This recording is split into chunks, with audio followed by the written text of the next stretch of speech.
오늘 함께 나눌 말씀은 사도행전 10장 1절부터 48절까지의 말씀이에요. 베드로가 그 환상에 대하여 생각할 때에 성령께서 그에게 말씀하시되 두 사람이 너를 찾으니 일어나 내려가 의심하지 말고 함께 가라. 내가 그들을 보내었느니라 하시니. 아멘. 헤븐키즈 여러분 안녕하세요. 권순우 목사님이에요. 우리 오랜만에 목사님이랑 함께 말씀 나누네요. 여러분 참 이번 주일이 명절이 시작하는 아주 기쁜 주일이네요. 여러분 세뱃돈도 많이 받으시고 또 하나님께 11조도 잘하는 우리 헤븐키즈 여러분들 되시기를 축복합니다. 명절이 되면 가족들을 오랜만에 만나죠. 여러분들도 가족들이랑 좋은 시간 많이 보내시고요. 하나님 얘기 많이 하시고 또 은혜 많이 받고 맛있는 것도 많이 먹는 행복한 설날이 되셨으면 좋겠어요. 목사님도 오늘 전할 말씀 주제는요. 바로 하나님이 함께 하시는 가족이라는 주제예요. 바로 주인공은 고넬료라는 사람입니다. 고넬료라는 사람은요.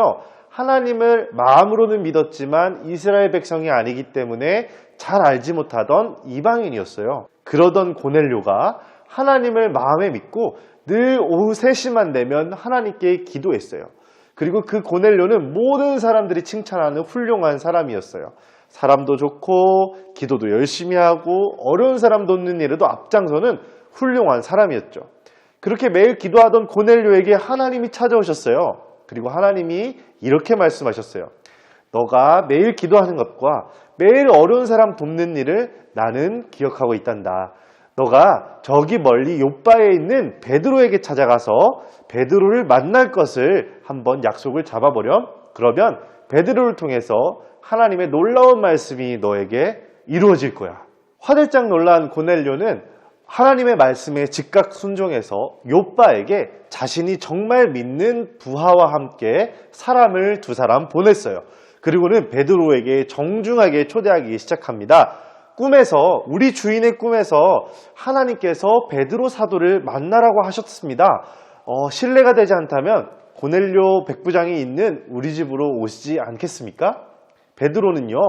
마침 그때 한참 이상한 꿈을 꾸고 있었어요. 무엇이냐면 이스라엘 백성들이 당시에 먹을 수 없었던 음식이 하늘에서 보자기에 쌓여서 오리락 내리락 하고 있는데 그때 하나님의 음성이 들리는 꿈이었어요. 베드로야, 이것은 내가 부정하다고 하지 않은 것이니 너가 부정하다고 하지 말아라. 이게 무슨 뜻이냐면요. 이스라엘 백성들은 평생 먹지 않는 음식들이 있었어요. 그런데 꿈에서는 하나님이 아니야, 이제 그거는 먹어도 돼 라고 말씀하시는 꿈이었던 거죠. 베드로는 도대체 이게 무슨 뜻일까라고 고민하고 있던 중에 그 소식을 듣게 된 거예요. 그래서 베드로는 이렇게 생각했어요. 하나님께서 분명 이 꿈과 연관된 사건을 우리에게 보여주시려나 보다 하고는 순종하여 그 길을 떠났습니다. 베드로가 도착한 곳은 아주 놀랍게도 이스라엘 백성이 아닌 이방인이 있던 고넬료의 집이었어요. 당시 베드로는 이렇게 생각했어요. 예수님을 통해 천국 복음을 믿고 구원받는 가족은 오직 이스라엘 백성들만 해당되는 게 아닐까? 그런데 하나님이 가라고 하셨고 말씀을 전하라고 하셔서 전하는 중에 깨닫게 된 거예요. 그렇구나. 하나님이 깨끗하다고 한 것은 다 깨끗하고 하나님이 부정하다고 한 거는 부정하다라고 하는 의미를 이제야 알겠어. 예수님의 복음은 이 이방인들에게도 전할 수 있는 거였구나. 우리만 가질 수 있는 게 아니라 온 세상에 널리 전해야 한다는 하나님의 뜻이었구나. 베드로는 그걸 깨닫게 되었어요. 그리고는 담대하게 천국과 예수님을 향해 예수님에 대해서 전할 수 있게 되었습니다. 그 결과는 어떻게 되었을까요? 최초로 이스라엘 백성이 아닌 이방인 중에 예수님을 믿고 성령을 받아 구원을 받은 가족이 바로 고넬료 가정이 되었어요.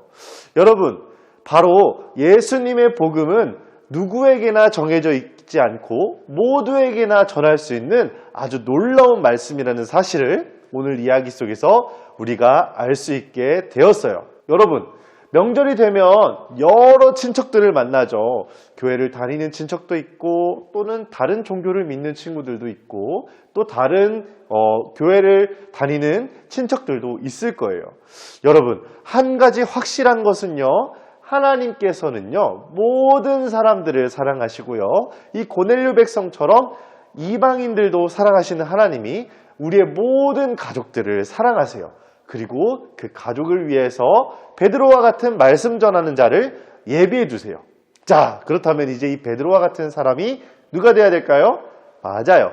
말씀에 순종하는 멋진 헤븐키즈 여러분들이 베드로와 같은 사람이 돼야 해요. 가족을 만나면 하나님이 내게 주신 은혜를 가족들에게 담대하게 전하시기를 바라고요. 믿음으로 가족들에게 예수님 이야기를 많이 하시기를 축복합니다.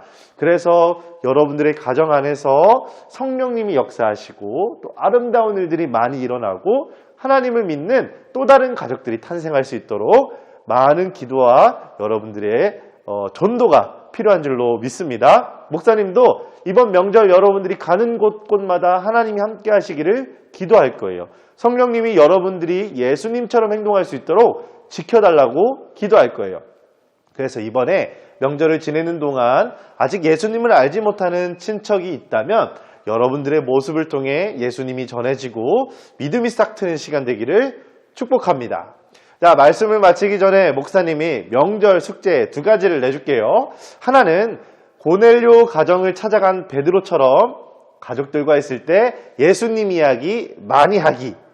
2번째, 설날 명절에 용돈을 많이 받을 거잖아요. 이것의 10분의 1이 하나님의 것이라는 것을 기억하고 11조를 아름답게 준비하기.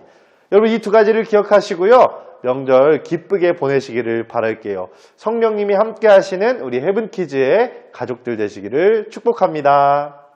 하나님, 오늘 예배드리는 헤븐키즈 어린이들 가정마다 오늘 고넬료의 이야기처럼 성령님의 인도하심 가운데 바로 세워지기를 기도합니다. 또 가정을 사용하여서 놀라운 일을 행하시는 하나님을 기대합니다. 하나님 말씀에 귀 기울이고 간절히 기도하는 우리 모든 헤븐키즈 가정들 될 수 있도록 도와주세요. 성령님께서 인도해 주셔서 베드로처럼 당당하게 말씀 전하고 또 가족을 세워나갈 수 있도록 인도해 주세요. 축복하며 예수님의 이름으로 기도합니다.